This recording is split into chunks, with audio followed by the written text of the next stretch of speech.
So hi guys, welcome back again to my YouTube channel. Again, this is Stefan the Great.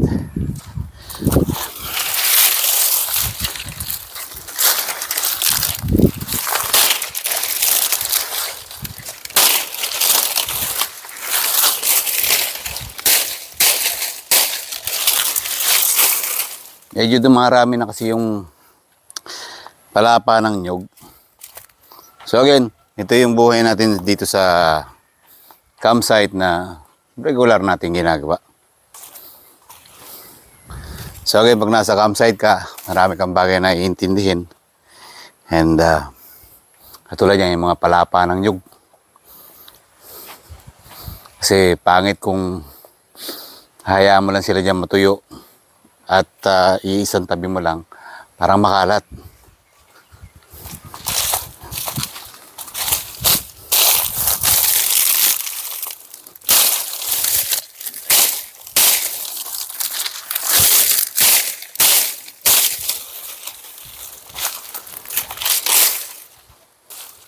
Magbo-bonfire ako mag-isa. So, nag-ready na ako doon. So, para mas light na lang yung basura ko, sunugin ko sila.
Ay, marami-rami itong susunugin ko na ito mamaya.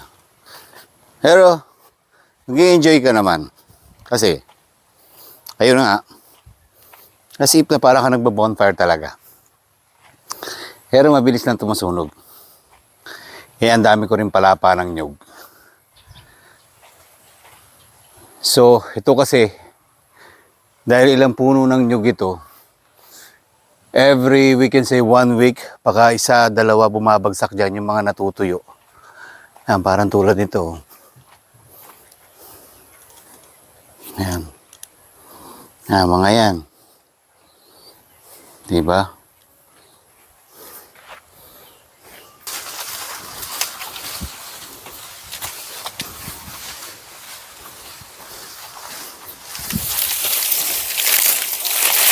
Dito kasi sa campsite, pag weekdays na, especially Monday, right now is Monday, is talagang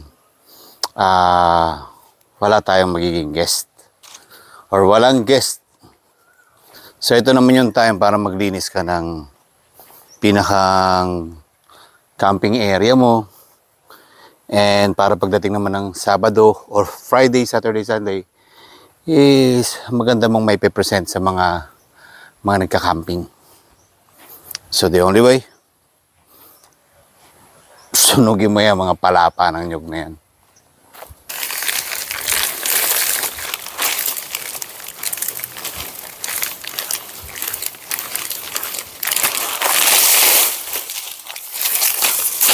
So maya-maya, unti-unti ko siyang sunugin para naman hindi ganun ka laki yung apoy. And ganun, enjoy ko lang.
Kung gumawa siguro ako ng walis tingting, baka naibenta ko pa. Di ba? Magkano isang tali nun? 70, 80? Walis tingting.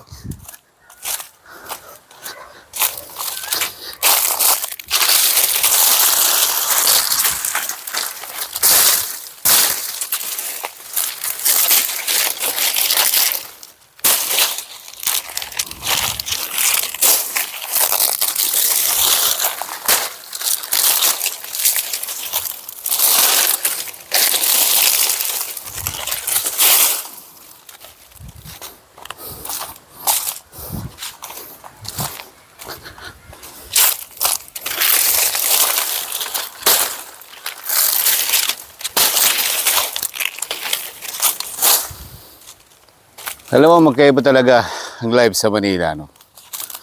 Versus dito sa probinsya. Pero masarap mamuhay sa probinsya.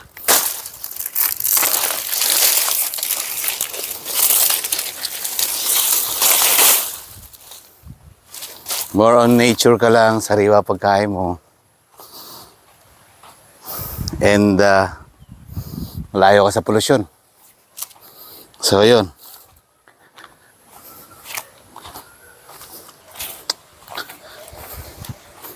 Siguro mamaya pag nagsunog ako, dito ako sa area na to. Yan. Sunugin ko to. Tapos paunti-unti ko lang lalagyan ng pinakampalapa ng nyug. Mabilis na ito masunog eh.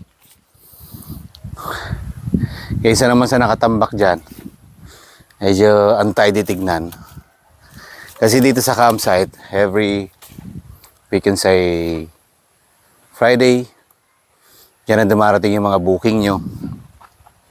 Yung mga gusto magstay ng mga overnight. Different activities. Yung iba gusto mag-hike. Yung iba gusto magpunta sa Tinipak, river. Yan yung iba naman talagang gusto lang dito sa campsite.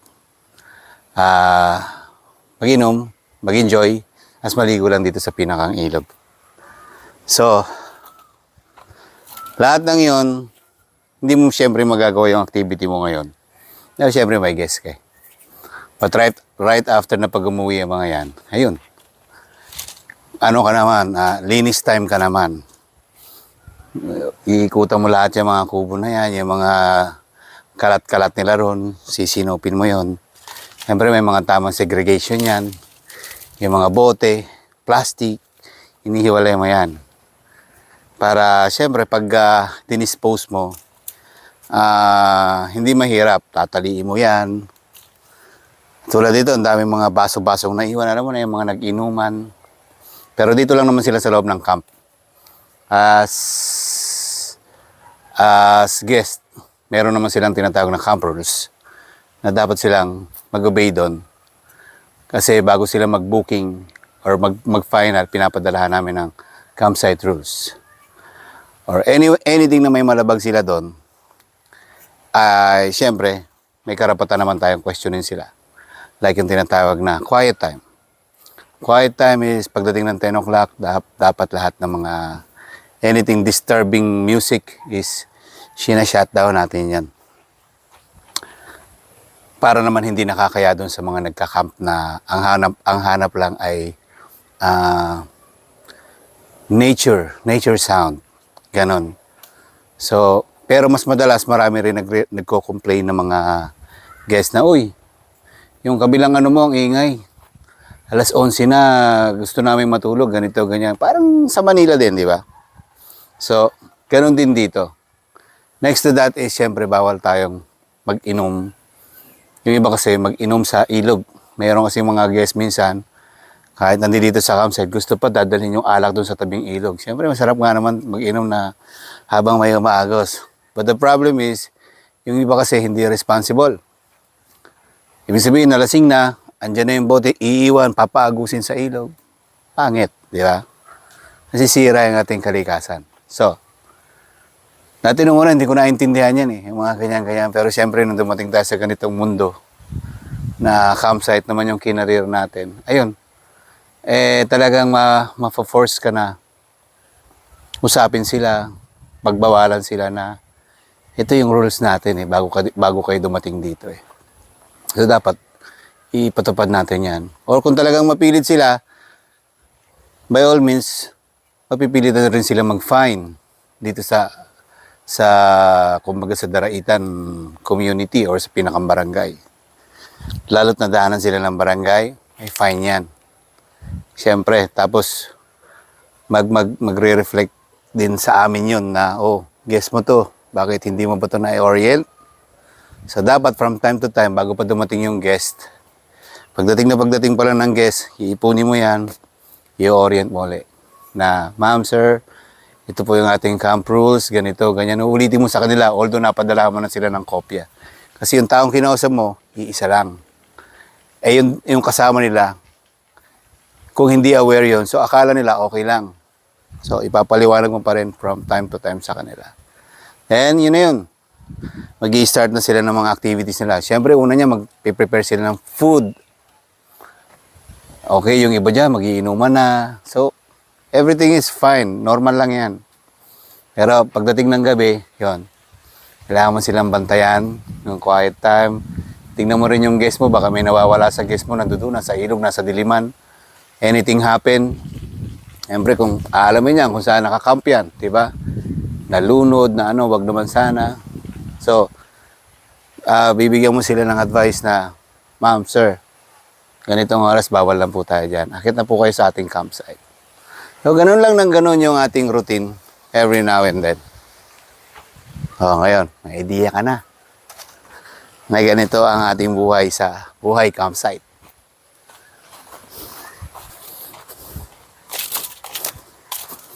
So, ito yung apoy mo.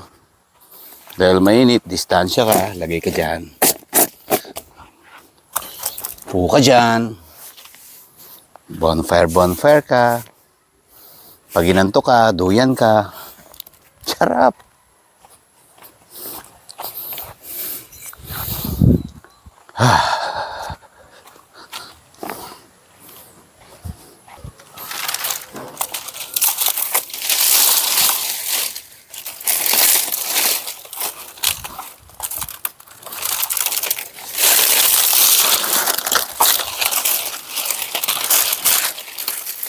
Lang kasi talaga ito masunog, kaya dapat iayos mo ng mabuti.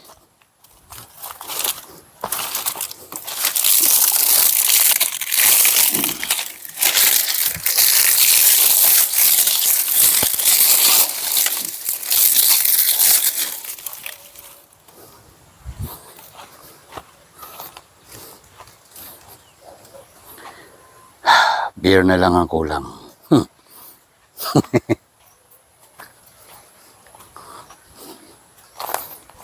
So yun, hintayin na lang natin mamaya. Medyo pag dumilim-dilim.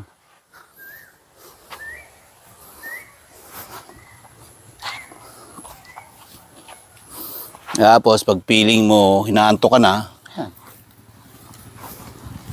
Duyan ka na. Diba?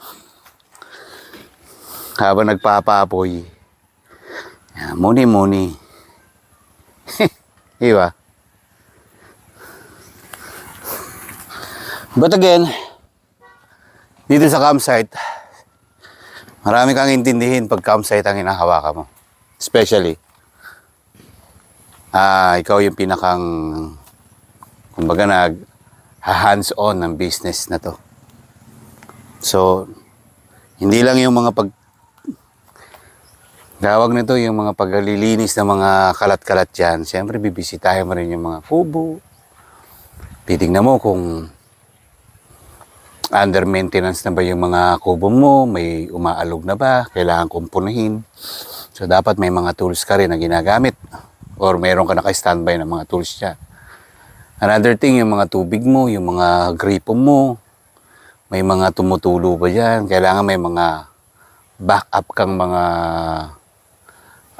tawag nito, mga tools, gripo, mga gasket, mga teflon, yan, mga pang-plumbing naman. So lahat yan, dapat meron ka.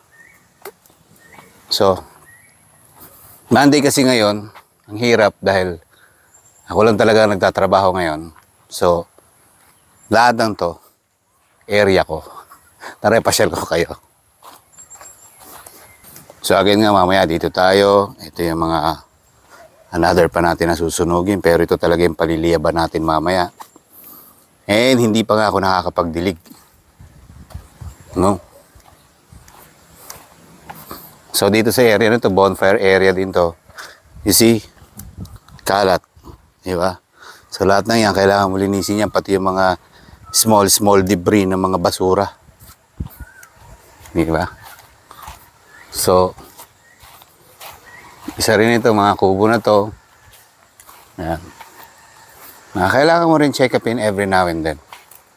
And nga pala, ito pala yung pinakang ginagawa nating, hindi ko pa alam kung anong itatawag ko rito, pero malaking kubo to eh. Ang capacity nito is 25 to 30 packs. Ito yung baba, parang pinakang lutuan nila, get together nila dyan. Tapos dito naman yung tulugan. Tapos ito yung pinakang veranda niyan. Tapos syempre medyo, kumbaga pag lumalawig na yung panahon, nag-iiba-iba na yung positioning ng mga kubo. Kasi dati kasi ito, nandito ng konti. Ngayon, nilipat na natin doon. Kasi dahil may dumagdag tayong bago. Yung dati naman na kubong nandito, ngayon nilagay naman natin dito sa area na to. Yan. Ngayon, syempre, ito yung pinakang ilog natin. Dito nyo naman pag ganitong araw, Monday, talagang payapa, tahimik. Walang guest. Pero may mga lumalangoy din, konti lang. Matulad yan dito. At sa ngayon, medyo talagang mababa na yung ilog dahil sobra na yung pinakang init ngayon. But pagdating ng gabi, nagbabago rin naman yung klima. Sa gabi, nandoon pa rin yung lamig niya.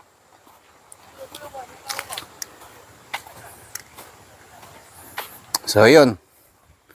Yun ang ating buhay campsite. So, yun ang pinakang lifestyle natin dito sa Daraitan. So, always nandito lang ako. Dito na rin ako nanirahan for, 7 months, 8 months, ganun. Bihira na lang ako umuwi at dito na lang ako most of the time. Nag-enjoy naman ako sa buhay probinsya. So, paano? Kita ulit tayo sa next vlog episode ko. So, dito lang yan sa may Tanay Rizal, Daraitan. So, again, this is Devon the Great. Bye. And God bless.